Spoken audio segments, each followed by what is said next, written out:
Pak Kiai, sebelum saya membuka opsi pada malam hari ini, saya ucapkan selamat Harlah ke-96. Terima kasih.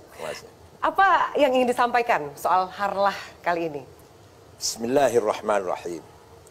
NU sebagai organisasi Islam Ahli Sunnah wal Jamaah, maka mempunyai visi misi yang sangat prinsip, yang tidak berubah dulu, sekarang, dan sampai kapanpun.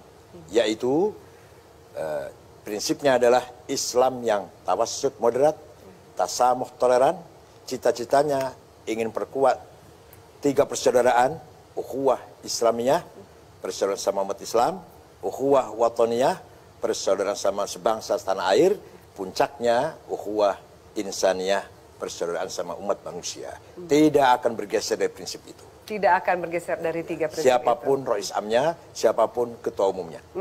Di 1 bulan ini mungkin suasananya agak berbeda karena 1 bulan ini juga tahun ini adalah tahun politik. Adakah kemudian suasana Harlah yang berbeda, terutama kalau saya kutip ini di Harlah Muslimat NU? Pak Kiai sempat mengatakan NU harus menang. Ini menang dalam arti apa sih? Banyak yang melihat ini apa kemudian menyinggung Pilpres. Waktu itu saya mengutip firman Allah, wa kadzalika ja'alnakum ummatan wasata litakunu syuhada 'alan nas. Saya jadikan kamu sekalian umat Islam, umat yang berat, yang keren, yang berwibawa, agar berperan di tengah-tengah masyarakat. Peran apa? Syuhudan dinian, peran agama, syuhudan thaqawiyan, peran peradaban, syuhudan hadarian, peran kemajuan-kemajuan, syuhudan madanian, istimaian, sosial, dan syuhudan siasian, peran politik. Jadi saya bicara umum sekali itu. Jadi tidak ada kaitan. Nggak ada kaitan, soal langsung enggak. Pilpres, soal NU harus menang, menangnya di mana? Menang itu dalam arti harus berperan, jangan hanya menjadi penonton. Jadi harus aktif. Harus aktif, ya. Jadi seperti itu. Yang selama ini NU barangkali dianggap pinggiran, kampungan, deso. Mari kita tunjukkan, sudah saatnya NU bukan lagi dipandang sebagai pinggiran. Berkaca pada suasana saat ini, ada mungkin kita bisa lihat ada situasi yang seakan terpecah. Ada kedua belah pihak yang terjebak dalam politisasi agama. Tanggapan Anda seperti apa, Pak? Itu yang saya sedih ya. Baru kali ini barangkali ada suasana memasuki pilihan umum atau pilpres dengan menonjolkan isu agama. Ini khotir jiddan, very very dangerous. Karena kalau sudah agama dijadikan alat untuk kepentingan politik, itu berarti meremehkan agama, tidak menghormati agama, mengotori agama. Agama merupakan wahyu samawi yang membawa nilai universal untuk membangun masyarakat yang sejahtera, hidup dengan damai nyaman. Ketika digunakan untuk kepentingan alat politik, pasti akan terjadi polarisasi, bahkan lebih dari itu saling menghina, lebih lagi saling mengkafirkan. Jangankan, mohon maaf, jangankan Pak Jokowi, saya pun sering dikafirkan orang. Anda sering Ketua dikafirkan? Umum PBNU yang ngurus pesantren, ngurus madrasah, 13.000 madrasah, 22.000 pesantren, dianggap sesat, kafir. Siapa yang berani bilang Anda itu kafir? Ada. Ya kalau saya sebut namanya, nggak percuma lah katanya enggak. Tapi bagaimana Anda merespon Likaila taksau ala ma fatakum wala tafrahu bima atakum. Saya mendapatkan caci maki, tidak pernah minder, dan saya mendapatkan pujian, tidak pernah sombong. Oke, luar biasa. Kita melihat juga, saya ingin tanya lebih jauh Pak Kiai, tanggapan Anda soal radikalisme hari ini. Tantangannya apa untuk kemudian kita bisa melawan radikalisme di bumi Nusantara? Sebelum bicara tantangannya apa, kita tarik ke sejarah dulu ya. Ada sahabat Nabi namanya Al-Hasin Al-Khazraji di Madinah. Mempunyai anak tidak mau masuk Islam. Dirayu, diajak, tetap menolak. Akhirnya si bapak itu ngancam, kalau kamu tidak mau masuk Islam, saya bunuh kamu. Ini bapak ngancam anak. Langsung Allah menurunkan ayat Quran kepada Nabi Muhammad, la ikraha fiddin. Tidak boleh ada kekerasan, teror, intimidasi dalam masalah agama. Itu ayah terhadap anak. Apalagi nggak ada hubungan famili, bukan ayah kepada anak, bukan paman kepada keponakan. Maka Al-Quran lebih lagi menegaskan, waman adlamu mimman iftara 'ala Allahil kadhiba wa huwa yud'a ilal Islam. Yang paling zalim adalah ketika seseorang melakukan kejahatan kriminal dengan atas nama Islam. Itu yang paling zalim. Puncaknya kezaliman. Jadi sebenarnya Islam sendiri agama yang anti radikalisme, anti ekstremisme. Islam itu sendiri.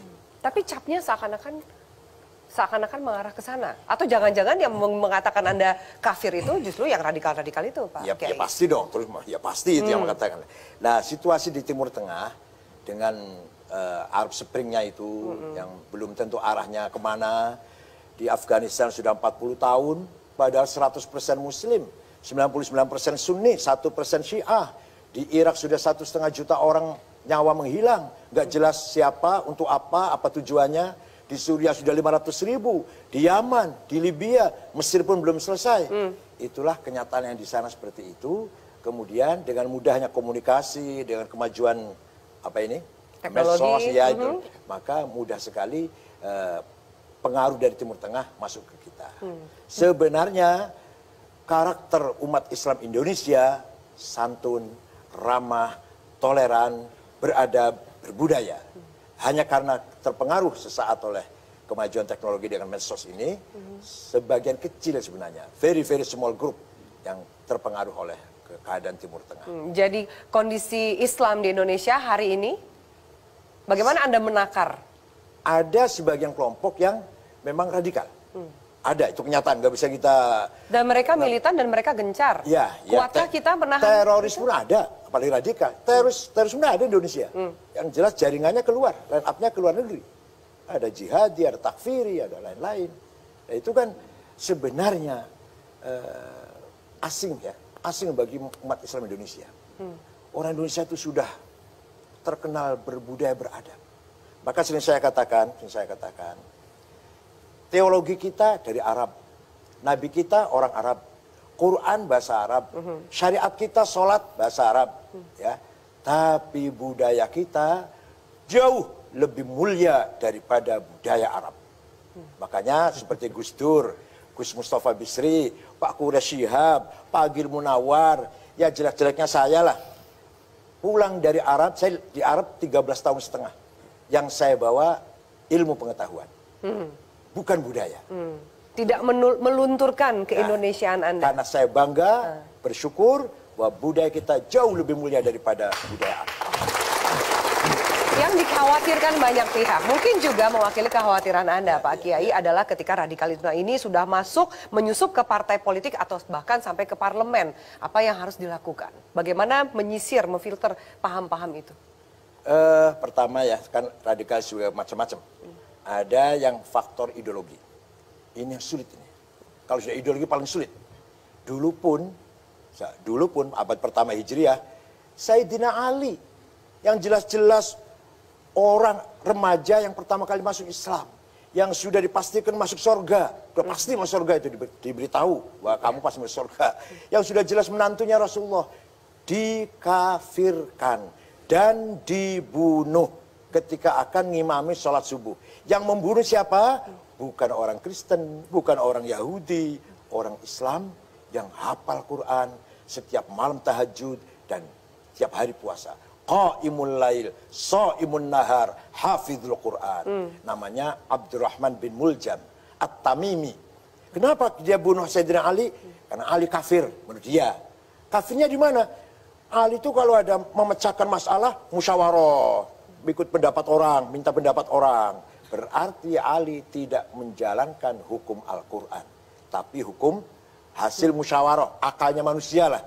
Kalau demikian, ayatnya bunyi, ada ayat berbunyi, wa man lam yahkum bima anzalallahu faulaika humul kafirun. Barang siapa tidak menjalankan hukum Allah kafir, maka Ali kafir. Karena Ali tidak menjalankan hukum Allah, tidak menjalankan hukum pendapat manusia, maka Ali halal darahnya harus dibunuh. Sejak dulu itu. Nah, artinya apa? Kalau ideologi sulit untuk dihilangkan. Yang kita antisipasi ini remaja-remaja Adalah yang belum betul-betul masuk ke wilayah radikalisme, tapi kita khawatirkan karena pengaruh medsos atau pengaruh penceramah atau lain-lain atau buku juga, brosur-brosur yang kita jaga mereka. Dan itu masih bisa diluruskan. Masih bisa. Baik, asal kita berikan pemahaman kesan yang benar.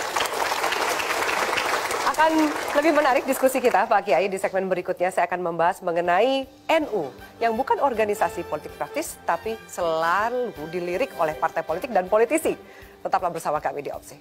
Terima kasih Anda masih bersama kami di Opsi pemirsa. Pak Kiai, sebelum kita lanjutkan soal peran NU di masa-masa penting perjalanan negeri ini, sedikit saya membahas mengenai radikalisme yang mungkin tadi belum tuntas kita bahas. Apakah kemudian kita perlu khawatir soal radikalisme di Indonesia ketika paham ini kita garis bawahi tidak sesuai dengan situasi keindonesiaan itu sendiri? Ya makanya dalam periode Pak Jokowi ini bukan saya berarti jurukamnya Pak Jokowi, bukan. Ada BPIP, Badan Pengamalan Ideologi Pancasila.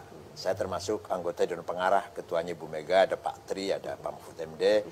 Ini barangkali sebelum terlambat, sudah terlambat tapi alhamdulillah segera dibentuk, akan memperkuat lagi dalam sosialisasi pemahaman Pancasila. Ini sangat penting sekali karena setelah reformasi itu seakan-akan sudah tidak ada lagi pejabat atau siapapun yang bicara Pancasila. Yang kedua, kami pun antisipasi warga NU sendiri. Alhamdulillah sukses. Tidak ada satu santri pun, satu, nggak usah banyak cari 10 orang. Tidak ada satu santri yang Nahdlatul Ulama yang terlibat ngebom misalkan atau teroris. Tidak ada satupun. Tidak ada satu warga NU yang pergi ke Afghanistan, bergabung Al-Qaeda atau Taliban. Tidak ada. Saya jawab. Atau pergi ke Suriah, bergabung ISIS. Alhamdulillah. Artinya ternyata pengkaderan pesantren yang dibimbing oleh ulama-ulama kiai-kiai Nahdlatul Ulama sangat efektif mewariskan nilai-nilai agama Ahlussunnah wal Jamaah dan nasionalisme. Karena apa? Kiai Hasyim Asy'ari satu-satunya ulama di dunia, satu-satunya ulama di dunia yang punya jargon hubbul waton minal iman. Nasionalisme bagian dari iman. Di Timur Tengah tidak ada ulama punya jargon seperti ini, nggak ada. Saking terkenalnya dikira itu hadis. Itu bukan tuh. Itu jargonnya Hasyim Asy'ari, pendiri NU, kakeknya Gus Dur pada tahun 1916. Jadi 9 tahun sebelum khilafah Ottoman bubar. Khilafah Ottoman bubar, kita di sini sudah mempunyai semangat antara agama dan nasionalisme harmonis. Satu tarikan. Ya. Anda nasionalis harus beragama, Anda beragama harus nasionalis. Itu Hasyim Asy'ari. Saya minta tanggapan dari dua narasumber saya. Ada pekerjaan rumah NU dan Anda, pakainya masih panjang ke depan. Apa yang akan dilakukan soal politik NU dan juga kaitannya dengan politik kebangsaan? Sekali lagi saya tegaskan ya, bahwa NU itu bukan partai politik, tapi organisasi yang berangkat dari keprihatinan keadaan kondisi agama, pendidikan, kesehatan, dan ekonomi, terutama pada masyarakat level grassroots. Nah, berangkat dari situ, maka definisi kiai itu apa sih? Bukan hanya yang pinter atau menguasai ilmu, bukan. Di samping ia harus berilmu juga, alladzina yanzuruna ummata binadrir rahmah. Orang-orang yang melihat memandang umat itu dengan pandangan kasih sayang. Dengan pandangan dengan pendekatan yang sangat kasih sayang. Artinya apa? Artinya bahwa kiai-kiai itu merupakan tokoh informal leader yang selalu membimbing masyarakat, yang dekat dengan rakyat, tidak akan jauh dengan rakyat. Tidak duduk di istana gading yang jauh dengan kenyataan, tidak. Mereka berada di tengah-tengah masyarakat, terbuka. Tujuannya cuma satu saja, menyelamatkan masyarakat. Menyelamatkan masyarakat dari apa? Dari penyimpangan-penyimpangan pemahaman baik itu agama maupun politik kebangsaan. Ketika kemudian tadi Pak Kiai mengatakan bahwa kiai ulama karena berada di tengah masyarakat, mampu kemudian menjadi role model dari masyarakat itu. Mungkin itu juga salah satu magnet yang dimiliki oleh NU. Segitu seksinya mungkin NU, sehingga kalau kita lihat di situasi sekarang ada perang tagar Pak Kiai, bahwa NU bukan milik Jokower, kemudian NU versus 02. Nah, apakah Anda lihat situasi ini menjadi tekanan tersendiri untuk NU? tidak lepas dari perjalanan NU itu sendiri, Mbak. NU keluar dari Masyumi, kemudian menjadi partai politik tahun 55. Ternyata gagal atau tidak maksimal lah hasilnya itu. Kemudian maju lagi masih menjadi partai politik pemilu 71. Zaman Orde Baru kan ada fusi itu, NU bagian dari partai P3. Ternyata juga rupanya di dalam P3 gerah, nggak betah lah, nggak nyaman. Maka pertama kali Gus Dur dipilih jadi ketua PBNU dari Rois Amnya Ahmad Siddiq dari Jember tahun 84, NU menyatakan keluar dari partai politik. Sehingga NU tidak lagi di bawah partai politik manapun, istilahnya menjaga jarak dengan semua partai politik, dengan jarak yang sama. Itu masa Orde Baru. Begitu ada reformasi, kiai-kiai sepuh kumpul dan menghadap Gus Dur, Gus, ini kalau kita nggak membentuk partai, nggak punya partai, mubazir suara warga NU ini. Maka berkali-kali pertemuan, tercetuslah mendirikan Partai Kebangkitan Bangsa. Walaupun tidak resmi di bawah PBNU, tapi semua pendirinya adalah aktivis-aktivis pengurus-pengurus PBNU, Gus Dur, saya, Ki Maruf Amin, Rozi Munir, almarhum. Ada banyak sekali teman-teman yang sudah meninggal, Muhammad Iskandar, Arifin Junaidi, itu semua adalah konseptor, penggagas berdirinya Partai PKB. Tapi demikian, toh kita tetap mengatakan NU menjalankan khitoh, tetap di garis khitoh, artinya tidak mengharuskan semua orang harus satu partai, tidak. Silahkan saja. Maka di Golkar ada, di Demokrat ada, di Hanura ada, di Gerindra ada. Di hari ini posisi NU di mana?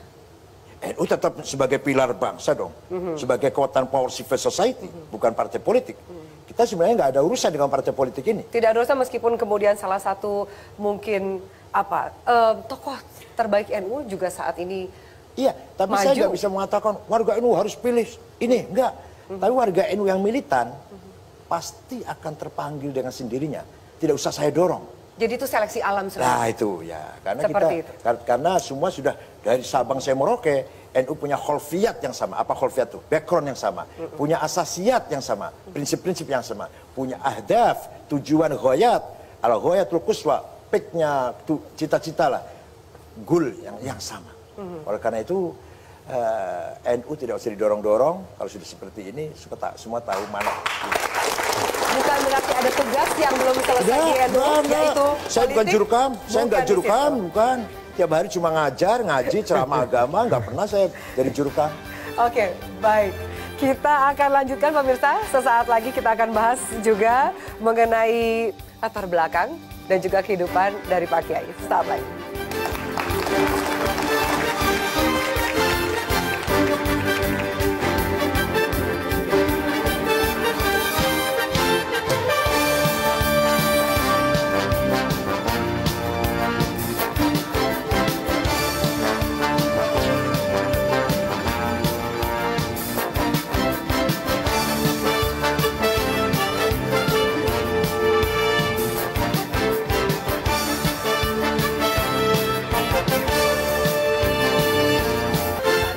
Masih bersama kami di Opsi. Pak Kiai, kita lanjutkan.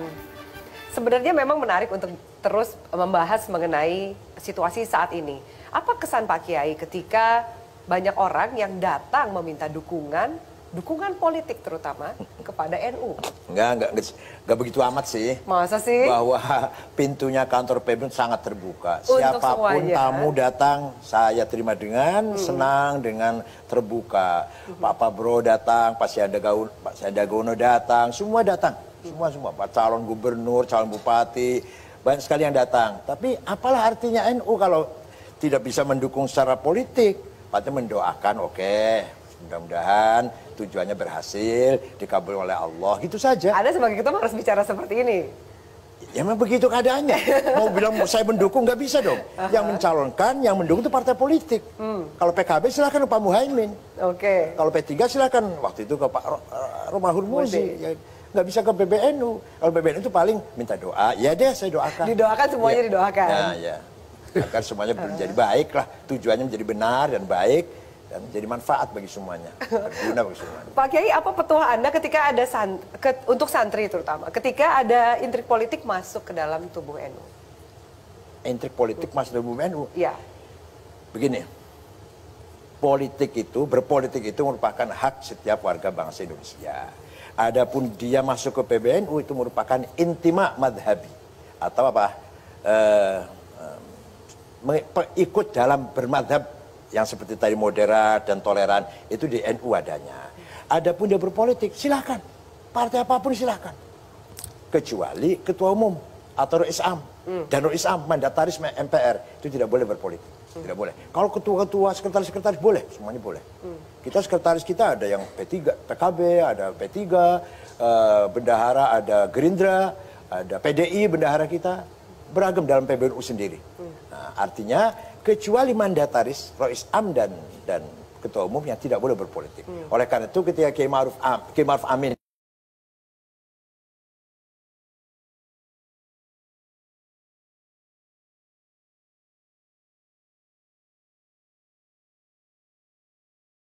adem banget kalau NU tuh. Tapi kenapa sih Pak Kiai itu setiap ada misalnya ada hoax atau fitnah, kenapa tidak mau secara khusus mengklarifikasi? Seperti kalau saya dengar Pak Kiai sudah, biarkan saja. Kenapa seperti itu? Bukankah mungkin itu akan merugikan Anda dan juga NU sendiri, Pak? Enggak, itu hitung-hitung membersihkan dosa saya. Saya kan banyak dosanya. Nah, kalau dirasain orang atau dijelasin orang, itu lagi menghabisi dosa saya. Seperti itu? Iya, pegangan Anda seperti itu? Saya terima semua fitnah, semua hoax, semua tuduhan dengan saya terima dengan ikhlas lah. Ya hitung-hitung itulah. Bisa membersihkan diri saya dari dosa yang banyak ini. Oke, baik. Prof Azhar, apa yang bisa kita pelajari dari NU ketika sebuah organisasi sebesar NU ini membebaskan kadernya untuk mengisi ruang politik yang berbeda? Saya kira bagus, memang saya kira ormas-ormas Islam di Indonesia ini, NU, Muhammadiyah dan lain sebagainya itu membebaskan. Ya, tapi mungkin syarat-syaratnya itu berbeda-beda. Kalau di PBNU tadi Pak Agil udah menjelaskan, itu yang dapat mandat itu Rais Am sama ketua umum PBNU-nya nggak boleh langsung berpolitik, saya kira begitu ya. Tapi di bawah-bawah masih boleh gitu, sekretaris dan sebagainya. Mungkin di organisasi lain ya mungkin lebih ketat, misalnya nggak boleh sama sekali, harus mundur dari kepengurusan dan lain sebagainya. Jadi beda-beda, tapi saya kira... Tapi soliditasnya tetap terjaga. Saya kira sejauh ini soliditasnya itu relatif bagus lah.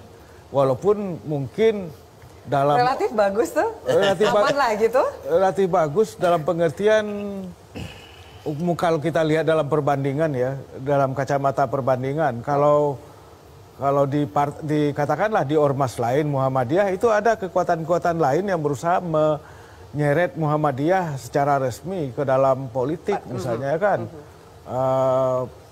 Adalah gitu mantan ketua umumnya yang membawa. Kalau di PBNU kan nggak ada, tidak ada. Masih on the track. Misalnya saya jewer kupingnya Pak Agil, Pak Said kalau nggak membawa NU ke partai tertentu misalnya, ke capres tertentu misalnya, secara eksplisit misalnya, kan nggak ada. Jadi dalam hal seperti itu saya kira itu yang tadi saya bilang itu, posisi masing-masing ormas itu beda-beda begitu ya. Sehingga kemudian yang kita lihat itu saya kira bagus kalau ormas-ormas ini ikut dalam politik, dalam pengertian seperti itu ya. Tidak menjadi langsung dia ikut, tapi orang-orangnya ya harus. Karena kalau nggak...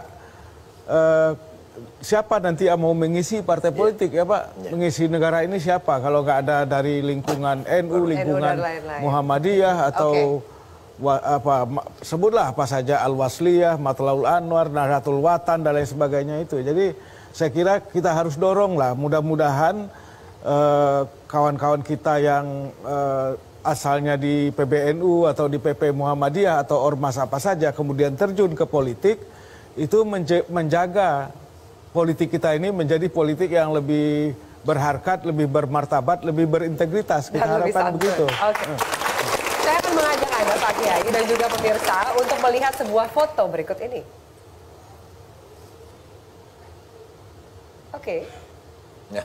Oh itu. Saya baru mau kasih tebak-tebakan. Yang mana ya Pak Kiai Said Agil, tapi ternyata sudah ada gitu. Ini ada Gus Dur di situ. Iya. Itu Anda, Pak? Iya. Apa cerita di balik foto ini, Pak? Saya mengantar beliau, Gus Dur, silaturahim kepada seorang ulama besar yang namanya Said Muhammad Ibn Abbas Alwi Al-Maliki. Ulama besar, almarhum juga sudah. Nah ketika itu saya masih S2 apa S3 ya? Sudah S3 sih, tahun 91 saya kira itu. Nah dan Ini tampilannya berbeda banget ya. dengan sekarang ya.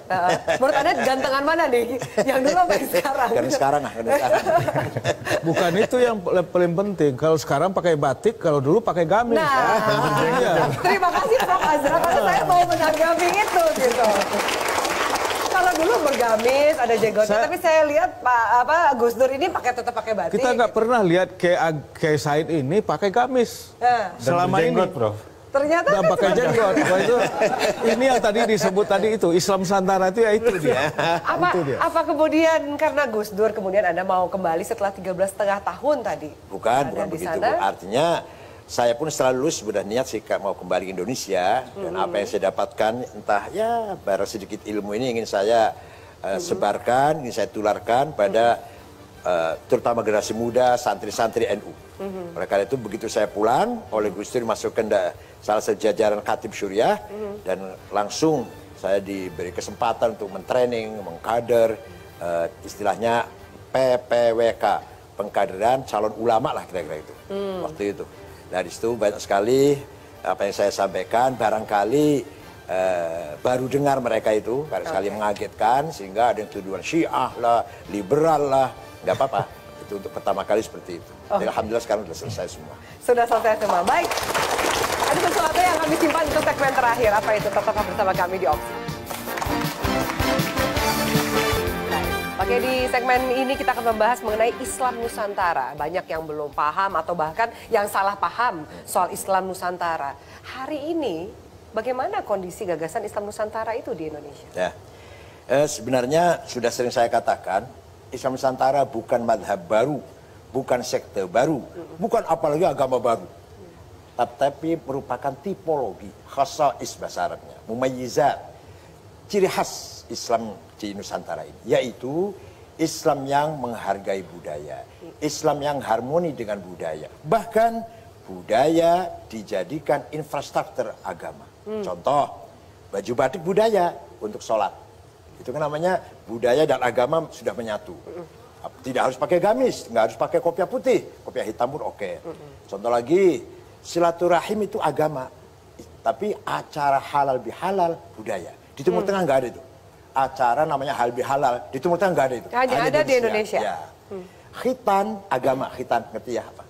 Khitan, anak kecil laki-laki di khitan, agama. Tapi diramaikan, di Arab nggak ada itu. Khitan kok diramai-ramai, nggak ada. Kalau perkawinan, pernikahan lah rame. Hanya di Nusantara. Khitan itu diramaikan, memanggil tetangga, teman. Ada syukuran. Ada syukuran ya. Sana enggak. Ya kita dibawa ke rumah sakit, itu aja sudah. Tapi itu berarti memperkaya dan saling kita melestarikan budaya selama budaya itu tidak bertentangan dengan syariat Islam. Beduk itu tanya alat musik. Alat musik jaipongan atau goyang kerawang lah. Oleh para wali songo dijadikan alat atau tanda masuk waktu sholat. Menurut saya sangat baik sekali. Dan banyak lagi contoh-contoh Islam Nusantara yang sangat kaya raya dengan budaya ini. Jadi tidak perlu dipertentangkan. Tidak perlu dipertentangkan. Ada orang khutbah, nggak saya sebutkan contohnya, ada orang khutbah mengatakan Said Akil sesat dengan Islam Nusantara. Beliau khutbah Jumat menggunakan bahasa Indonesia, ya Islam Nusantara itu. Oke. Iya. Pak Kiai, Iya. benarkah Gus Dur pernah mengatakan Anda suatu hari akan memimpin NU, tapi di zaman Anda memimpin nanti akan banyak sekali fitnah? Benar. Beliau suatu ketika pagi-pagi jogging, habis selesai jogging mampir ke rumah, minta air putih, minta roti tawar, saya buka AC, tidur, di kursi tidur nyenyak banget, 20 menit lah kira-kira. Kemudian bangun, ada saksinya, santri saya namanya Ulil Absor, Buddha Ulil Absor, yang itu bukan, ada lagi nama Ulil Absor, mengatakan bahasa Jawa, nanti sampean kalau sudah usia 56 tahun akan jadi ketua umum PBNU. Dan persis ketika di Makassar Muktamar tahun 2010, usia saya 56 dan saya terpilih jadi ketua umum. Nah nanti banyak tantangan, banyak fitnah, banyak sekali godaan-godaan yang menantang, ancaman bahkan menantang sampean. Tapi jangan takut, jangan khawatir, insya Allah selamat. Insya Allah selamat. Terima kasih banyak Pak Kiai. Baik, Akil Siroj, terima kasih atas waktunya. Sama-sama. Dan mungkin opsi pada malam hari ini akan ditutup oleh sebuah burdah dari Pak Kiai. Saya persilahkan. Burdah sebuah kasidah puji beneran Nabi Muhammad yang sangat terkenal di kalangan pesantren. Kita hafal malah, dari kecil saya hafal.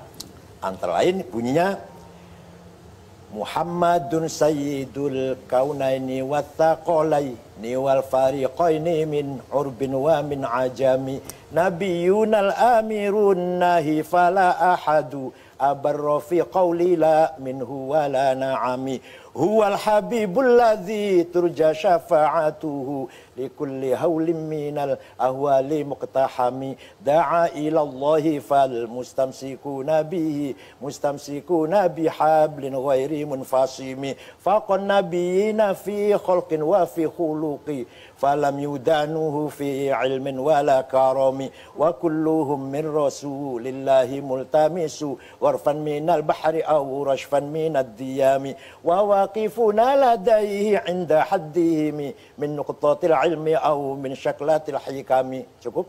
Cukup Pak, terima kasih banyak. Kita beri tepuk tangan yang meriah, terima kasih banyak. Pemirsa, dari akalnya Said Akil tidak sedikit yang tersentil. Pernyataannya kerap mengandung kontroversi, pula kerap mengundang politisasi. Menjadi pemimpin jutaan umat tidak luput dari fitnah dan hujab. Boleh saja kritik dialamatkan, tetapi tidak perlu dengan makian. Pesannya kepada Nahdiyin agar tetap berkepala dingin. Teguh di jalur Islam Nusantara demi umat sejahtera. Kedepankanlah Islam sebagai inspirasi, bukan hanya sekedar aspirasi. Karena terminal akhir dalam keimanan adalah menghambakan diri kita kepada Tuhan. Itulah opsi pada malam hari ini. Saya Afiani Malik undur diri. Selamat malam, sampai jumpa.